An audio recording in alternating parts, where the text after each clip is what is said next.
If you're new, do check out Part 1. Here's the tier list so far. Let's go! Big Brother. Big Brother is the ultimate symbol of control and oppression in George Orwell's 1984.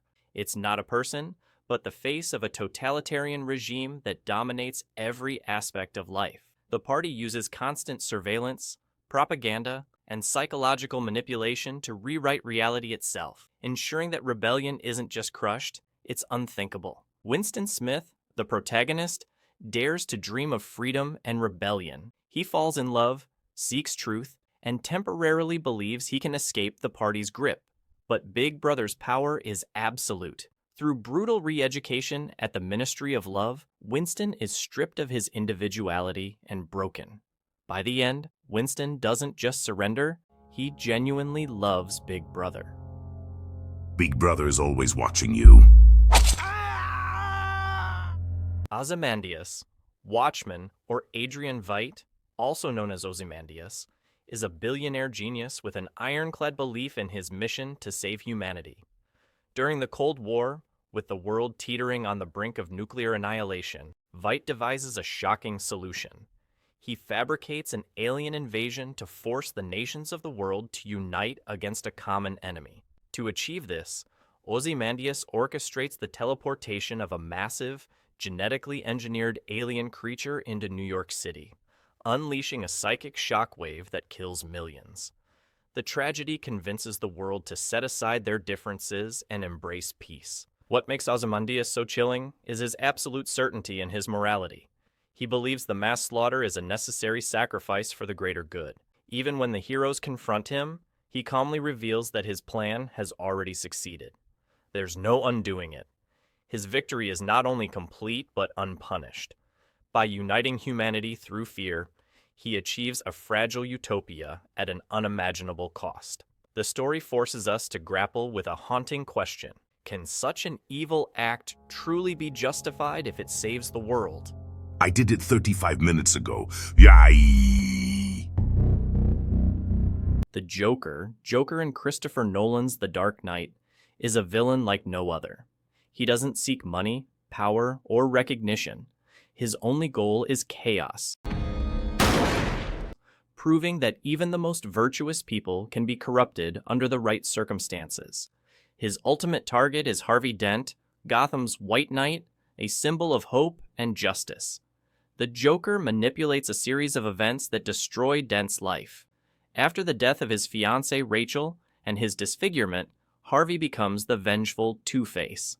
The Joker's ultimate victory lies in demonstrating his philosophy, that anyone, no matter how noble, can fall into darkness. Though Gotham is saved, its hope is destroyed. To protect Dent's image and maintain hope, Batman takes the blame for his crimes. Sacrificing his reputation, the Joker's win is devastating. Gotham's soul is left compromised, built on a fragile lie. His philosophy, that justice is an illusion and chaos is inevitable, resonates long after the credits roll. Introduce a little anarchy. Upset the established order and everything becomes chaos. The Pigs. George Orwell's Animal Farm starts as a story of revolution and hope. The animals overthrow their oppressive human masters, led by the pigs, who promise equality and freedom. At first, the farm seems to thrive under the animals' collective rule. But the pigs, led by Napoleon, soon reveal their true nature. Driven by greed and ambition, they rewrite the farm's commandments to suit their needs, using propaganda through the eloquent squealer and brute force via loyal attack dogs. The animals' dream of equality shatters as the pigs begin enjoying the luxuries once reserved for the humans. By the story's end, the pigs are indistinguishable from the humans they overthrew. The pigs' victory is absolute, and their betrayal of the revolution's ideals cements Orwell's grim message. Power corrupts, and revolutions often lead to new oppressors. All animals are equal, but some animals are more equal than others. The Omen. Damien Thorne, the child Antichrist in The Omen, hides his true nature beneath an innocent facade. Adopted by Robert and Catherine Thorne, Damien brings death and chaos wherever he goes. From mysterious accidents to violent deaths, those who get too close to uncovering the truth are eliminated by his demonic protectors. As Robert discovers Damien's satanic origins, he becomes determined to stop him. Armed with sacred daggers capable of killing the child, Robert faces a moral and spiritual battle. But before he can act, he is killed by the authorities, leaving Damien untouched. The film's chilling conclusion shows Damien at Robert's funeral, smiling innocently while holding hands with the President of the United States. Look at me, Damien, it's all for you.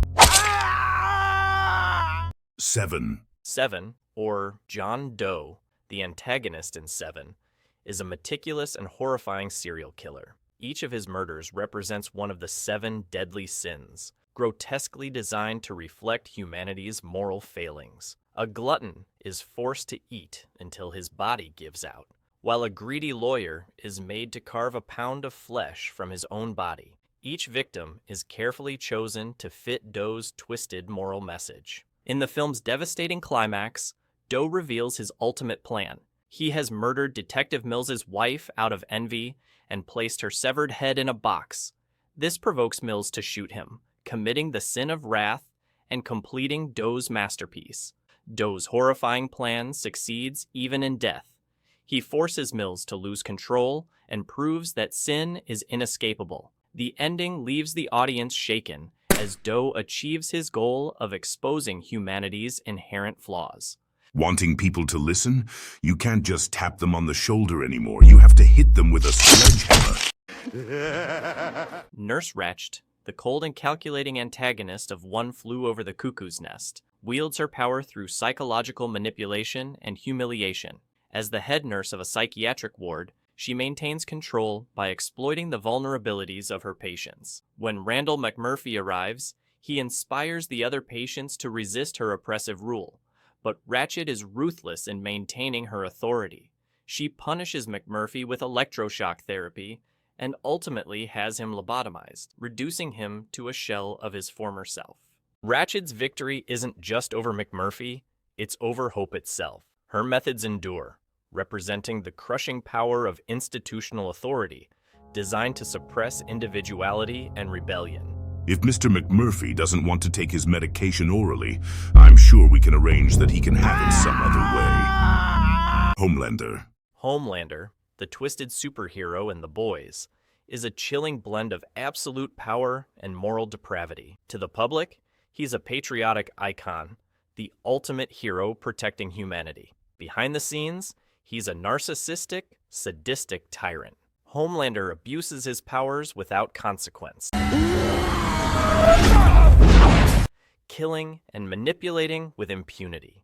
What makes him truly terrifying is his ability to maintain his image as a hero through propaganda and fear. Even when the truth about his monstrous actions begins to surface, he spins it to his advantage. Homelander's victory lies in his unchecked power and the adoration of the masses. He symbolizes the dangers of absolute power disguised as virtue, leaving us to wonder, who can stop a hero that no one wants to believe is a villain? I can do whatever the fuck I want. Villains like these don't just challenge the hero. They challenge us to think about morality, power, and the thin line between good and evil. Which villain's victory sent chills down your spine? Let me know in the comments. If you enjoyed this breakdown, subscribe for more deep dives into your favorite characters, and turn on the notification bell